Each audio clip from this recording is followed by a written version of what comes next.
విఠల పాండురంగ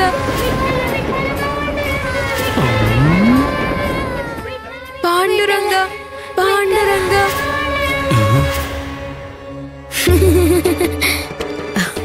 విఠల పాండురంగ పాండురంగ పాండురంగ పలుకు జిబ్రి పాండురంగ రాను పాండురంగ రా పాండురంగ రా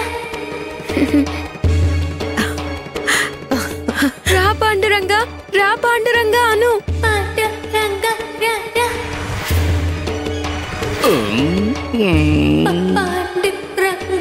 పాండురంగ రా రా చెప్పండి పుండరీక వరద జై పాండురంగ శ్రీ ధ్యాన దేవ తుకారాం పండరీనాథ మహారాజ్ కి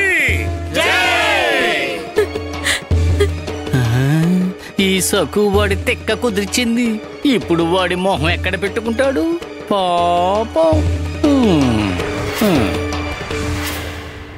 జిబ్రి ఇప్పుడు ఆయనకి చెప్పు, మా పాండురంగడి ఆసనం మీద నుంచి లేవమని చెప్పు.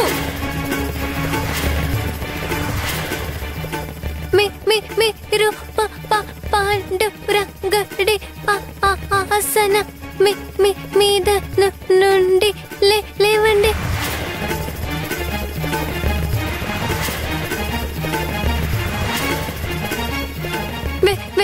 వెంటనే లేవండి.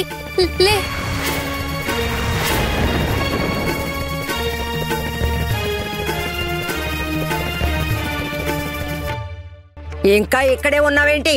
బయటికి వెళ్ళు. పాండురంగుడు ఈ మూగ పిల్లని అనుగ్రహించాడు. తను మాట్లాడగలుగుతోంది. తక్షణమే ఇక్కడి నుంచి వెళ్ళు. తను నువ్వు పెట్టిన పరీక్షలో గెలిచింది. వెళ్ళు. రెచ్చిపోయి ఏదేదో వాగావు కదా, మా సకు భక్తిని అనుమానించావు. మీ ఇద్దరికి ఉన్న తేడా ఏమిటో తెలిసిందా? తను పవిత్రమైంది, నువ్వు పాపాత్ముడివి. పాండురంగుడు భక్తుల పాదాల దగ్గర కూర్చోడానికి కూడా నీకు అర్హత లేదు. మర్యాదగా అక్కడి నుంచి లే. ఇది మా పాండురంగడి దేవాలయం. మంత్రాలు తంత్రాలు చేసే నీలాంటి దొంగ బాబా మాకు అక్కర్లేదు.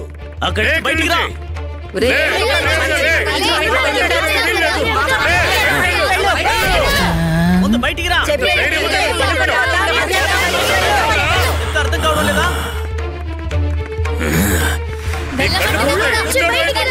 ఆపండి.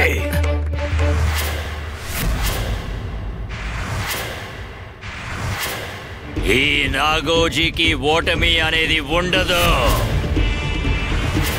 నేను సర్పాన్ని పగ పట్టిన త్రాచుపావు లాంటి వాడిని గుర్తు పెట్టుకోండి. నిన్ను మర్చిపోను సకు. నువ్వే నాగోజీ బాబాని అవమానించావు. రాసి పెట్టుకో, నీ జీవితాన్ని సర్వనాశనం చెయ్యింది. నేను నిద్రపోను.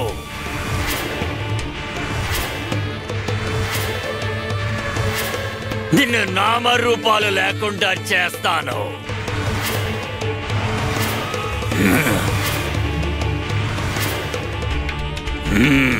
పదండి.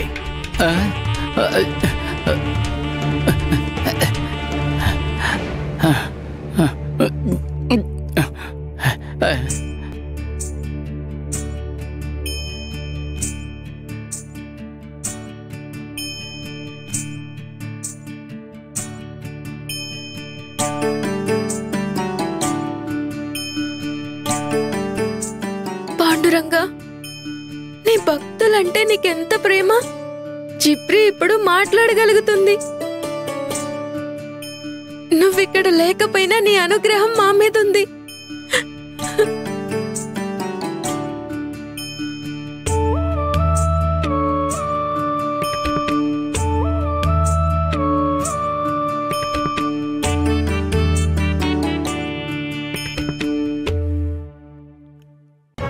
అయ్యో అయ్యో, ఏంటా హడావడి?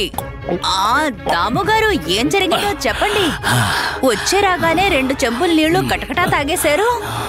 సత్యభామ గారు అప్పుడు వచ్చిన జంట మళ్ళీ మన ఊళ్ళోకి వచ్చినట్టున్నారు. ఏ జంటండి? అయ్యో మర్చిపోయారా ఏంటి? అదే సఖుకి నమ్మలేకిచ్చారు కదా వాళ్ళు. ఆ రంగన్న ఇంకా లక్కు అమ్మ. మన కథ ముగిసినట్టే పాపం. వాళ్ళ గుర్తొచ్చారు. అవును, వాళ్ళు ఇప్పుడెందుకు వచ్చారు? అంటే అది అయ్యగారు ఒంట్లో నుంచి మళ్ళీ మంటలొచ్చాయా? ఆయన మెట్టలు కత్తుక్కుపోయారా?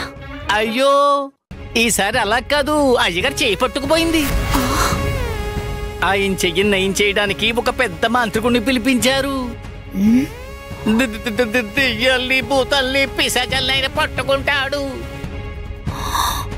తర్వాత ఆయన వెళ్ళి విగ్రహం లేని గుళ్ళో కూర్చున్నాడు. అందువల్లే సఖుకి ఆ మాంత్రికుడికి పెద్ద గొడవ జరిగింది. ఆ తర్వాత ఇంకేముంది, ఆయన సఖుకి ఒక పెద్ద సవాలు విసిరాడు.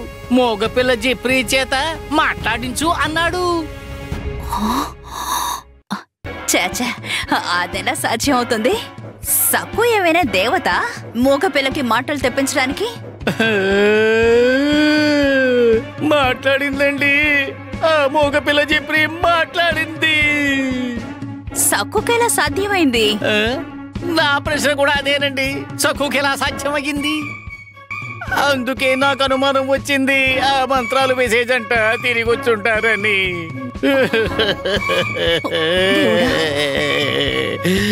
సత్యభామ గారి ఇల్లు ఇదేనండి? నేను మనోరమ గారి ఇంట్లో పనిచేస్తున్నాను. ఆవిడ మీకు ఒక సందేశం పంపారు. ఈయన్ని మా పిన్ని గారు పంపారు. సరే, మీరు బయలుదేరండి.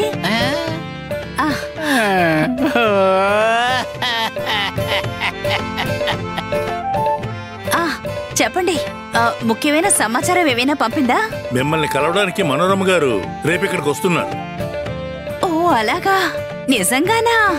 నమ్మలేకపోతున్నాను.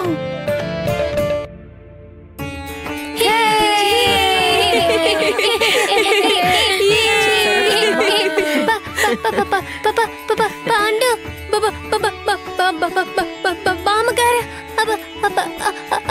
అబ్బయ్య ఇల్లు ఎండ వాన పక్షుల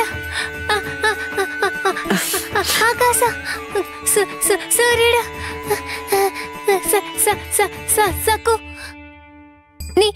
నీ వల్లే నాకు మాటలు వచ్చే నేను మాట్లాడగలుగుతున్నాను. ధన్యవాదాలు. ఇందులో నా గొప్పతనం ఏం లేదు. నా పాండురంగడు నీకు మాటలు తెప్పించాడు. నువ్వు ఎంతో భక్తిగా ఆయన్ని పిలిచావు కదా, ఆయన నిన్ను కరుణించాడు. ఇదంతా ఆయన చలవే. సఖు చేసుకున్న పుణ్యం ఒక కారణమైతే నువ్వు ఒక కారణం. నీది నిర్మలమైన మనసు, స్వచ్ఛమైన భక్తి. అందుకే దేవుడు కరుణించాడు. నీ హృదయం నిష్కల్మషమైనది.